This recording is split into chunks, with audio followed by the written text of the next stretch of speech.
malam terbaik dalam hidupku. Berdansa sampai pagi tiba, mari kita lupakan segalanya.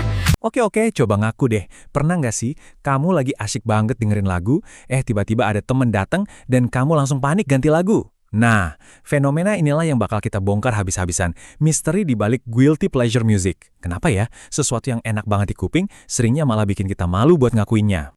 Udah, jujur aja. Kita semua pasti punya playlist rahasia itu.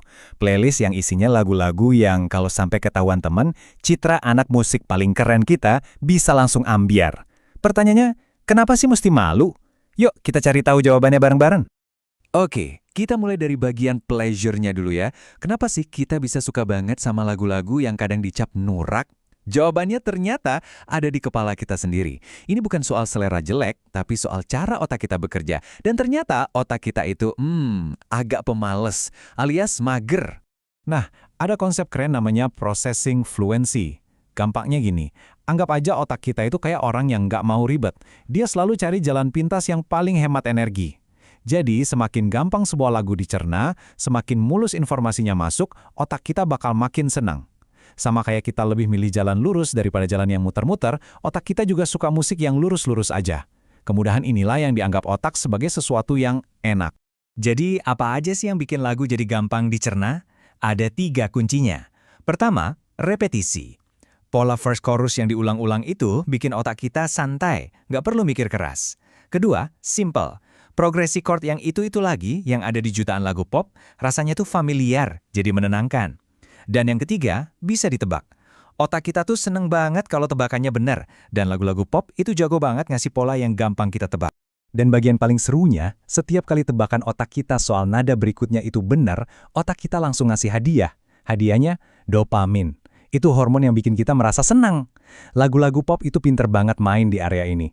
Cukup bisa ditebak biar kita nyaman, tapi tetap ada sedikit kejutan kecil yang bikin, wah enak juga nih. Inilah yang bikin kita secara biologis jadi ketagihan. Oke, jadi otak kita suka, dopamin juga ngalir.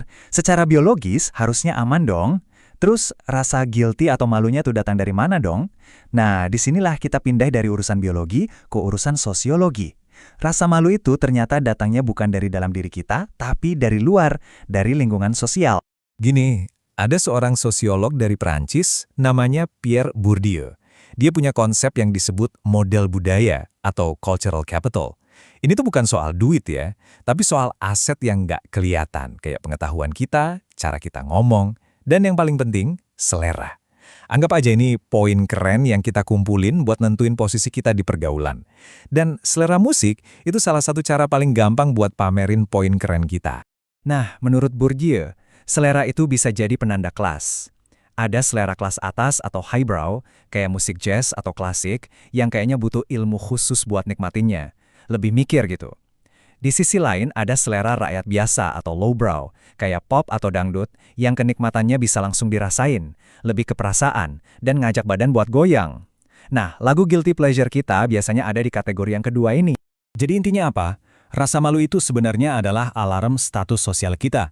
Kita tuh takut kalau ketahuan suka musik yang dianggap gampangan, poin keren kita di mata teman-teman bakal anjlok, kita takut dicap nggak berkelas atau ya ampun, seleranya payah. Ini semua soal jaga image. Ada sosiolog lain, Erving Goffman, yang ngejelasin ini pakai teori panggung. Katanya, hidup kita itu kayak pertunjukan teater. Ada panggung depan, tempat kita nunjukin versi terbaik diri kita ke semua orang. Contohnya, playlist keren yang kita pamerin di Instagram Story. Terus, ada panggung belakang. Ini tempat pribadi kita. Tempat kita bisa jadi diri sendiri, dengerin lagu galau di kamar, atau teriak-teriak nyanyi lagu boyband di mobil sendirian. Nah, rasa malu itu muncul pas ada yang nggak sengaja ngintip ke panggung belakang kita. Nah, teori panggung ini jadi makin relevan di zaman sekarang. Di era digital, di mana semua jejak kita kerekam, tekanan buat jaga image di panggung depan itu jadi lebih besar lagi. Apalagi sejak ada fenomena tahunan yang ditunggu-tunggu sekaligus ditakuti. Percaya nggak sebuah survei nunjukin kalau sekitar 70% pengguna Spotify itu merasa malu atau nggak mau share hasil lengkap Spotify Wrap mereka? 70%. Gila kan? Itu artinya mayoritas dari kita ngerasa ada aib musik yang perlu disembunyiin. Spotify Wrapped ini udah kayak ritual pengakuan dosa tahunan. Algoritma dengan jujurnya nunjukin apa yang benar-benar kita dengerin, nggak pakai filter.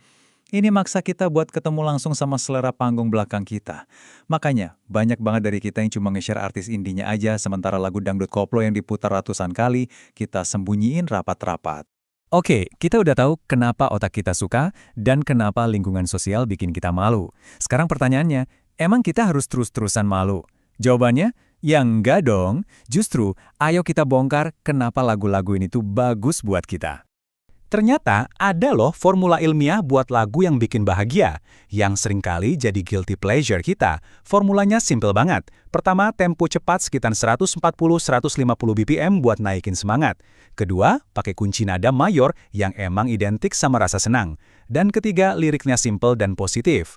Lagu-lagu ini tuh secara sains emang dirancang buat naikin mood kita.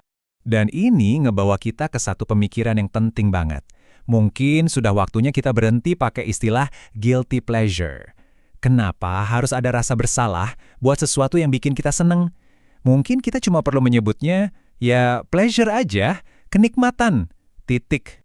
Jadi intinya gini, fungsi utama musik itu bukan buat dipuji kritikus atau buat naikin status sosial kita. Fungsi utamanya adalah buat bikin kita merasakan sesuatu. Kalau sebuah lagu, mau dibilang norak kek, kampungan kek, berhasil bikin kamu lebih semangat atau lebih bahagia, berarti lagu itu udah 100% berhasil. Udah, nikmatin aja. Nah, setelah semua obrolan ini, sekarang giliran aku yang nanya ke kamu. Apa sih lagu guilty pleasure yang selama ini kamu sembunyiin? Mungkin udah saatnya lagu itu pindah dari playlist rahasia ke playlist utama kamu.